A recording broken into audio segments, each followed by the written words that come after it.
ராமலிங்காவயம்.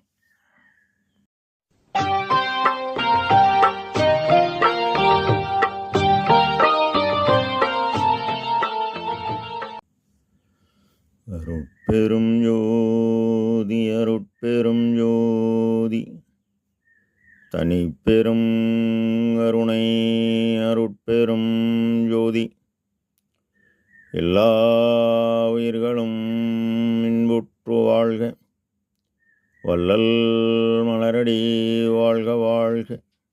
திருச்சிற்றம்பலம். அருட்பெருஞ்சோதி ஆண்டவரின் பரிபூர்ண அருளை அன்னவரையத்தால் பெற்ற அருட்பிரகாச எம்பெருமானின் திருவடிகளை மனமொழிமையால் போற்றி பணிகின்றேன் தயவுடன். நாம் செய்த செயலின் விளைவாக இன்ப துன்ப அனுபவங்கள் யாவும் வந்து கொண்டே உள்ளது. அவ்வாறு வருகின்ற துன்பம் யாவும் பொறுத்து எல்லா உயிரும் இன்பமாக வாழ எண்ணி நாம் செயல்பட்டாலே நமக்கு ஆன்மலாவும் கூடும். நம் பெருமான் பாமாலை ஏற்றல் என்ற தலைப்பில் 9வது பாடலில் பின் முன் அறியேன் நான் பிதற்றிய சொன்மாலையெல்லாம் தன் முன் அரங்கேற்றனவே தான் உரைத்தான் என் முன்னிருந்தான் என் உள்ளே இருக்கின்றான் ஞான மருந்தான் சிற்றம்பலத்தான் வாய்த்து என்கின்றார். 7வது பாடலில் முன்பின் அறியாது மொழிந்த மாலையெல்லாம் அன்பின் இசைந்து அந்தோ அணிந்து கொண்டான் என்று கூறிய பெருமான் இப்பாடலில் பின் முன் அறியேன் அறியேன் என்கின்றார். பின்னாளில் கடவுள் நிலையிலிருந்து அம்மயமாகப் போவது தெரியாது.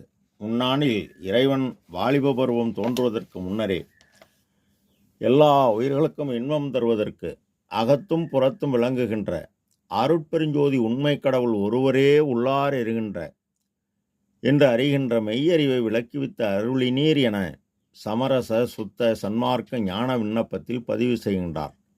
என் முன் இருந்தான் கருமுதற் கருவாய் கருவினுட் கருவாய் கருவெல்லாம் காட்டும் ஒரு கருவாய் குருமுதற் குருவாய் குருவெல்லாம் கிடைத்த கொள்கையாய் என்கின்றார்.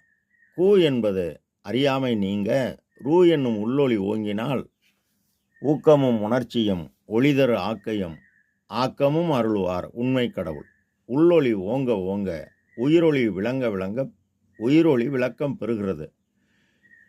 இதைத்தான் என் உள்ளே இருக்கின்றான் என்கின்றார் பெருமான். உலகிற்கு உபதேசமாக புறத்தில் உயிர் கருணையும் அகத்தில் ஆண்டவர் இருப்பிடமாகிய புருவ மத்தியில் கரணமாகிய மனத்தை நிறுத்தி ஒளிநெறி அக வழிபாடு செய்ய செய்ய இந்த இறைவனை ஆன்ம அறிவை கொண்டு அறிய எல்லாம் செயல்கூடும் என்கின்றார்.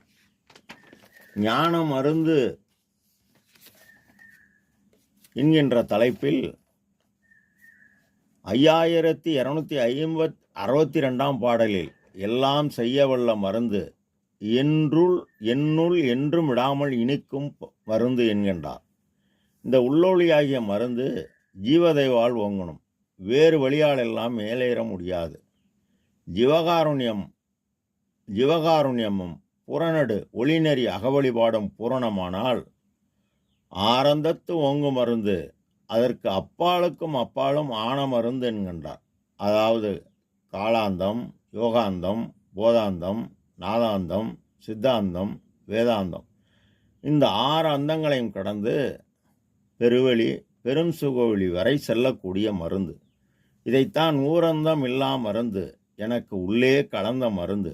ஆக ஜீவகாருண்யம் செய்ய செய்ய பரோபார ஆற்றல் கூட இந்த ஆற்றலை உபகார சக்தி ஆன்ம அறிவுடன் கூட்ட உலகறிவு கடந்த அருளறிவு பெற்று அருளறிவு பெறுகிறார்.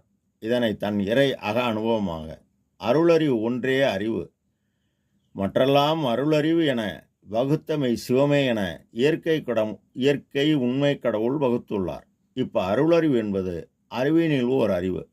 இதனை உள்ளொளி ஓங்க உயிரொளி விளங்க கடவுளை தன் ஆர்ம அறிவை கொண்டே தன்னுள் காண அவர் சபையனது உளமாகிய புருவமத்தியில் அமர்ந்து பாதுகாப்பு வழங்கி சத்தியஞான சபையாகிய புருவமத்தியில் அந்த இறைவனை கண்டு கனிந்து கலந்து கூடுகிறார். கூடியவுடன் சுத்த சன்மார்க்க சித்தியனம் பேராற்றலாகிய ஆடூறு சித்திகள் 448 கோடி கூட்டூறு சித்திகள் கோடி பல்கோடி அறிவுறு சித்திகள் அனந்த கோடிகளும் பெற்று வெள்ளொளி அடைந்து தோன்றா துணையாய் உள்ளார். இதனை தன் இறை அக அனுபவமாக அகவழில் உள்ளொளி ஓங்கிட உயிரொளி விளங்கிட வெள்ளொளி காட்டிய மெய்யரு கணலே என பதிவு செய்கின்றார். பெருபான் கூறியபடி பெருமான் என்னை ஏறான் நிலைமை செய்து ஏற்றியது தயவு என்கின்றார். நாமும் இந்த தயவு நெறியை கற்று கேட்டு அறிந்து உணர்ந்து செயல்பட்டு அனுபவமாக நாமும் தயவினால் தயாவண்ணமாகி நின்றால் நமக்கும் எல்லாம் செயல்கூடும். ராமலிங்காவயம். திருச்சிற்றம்பலம்.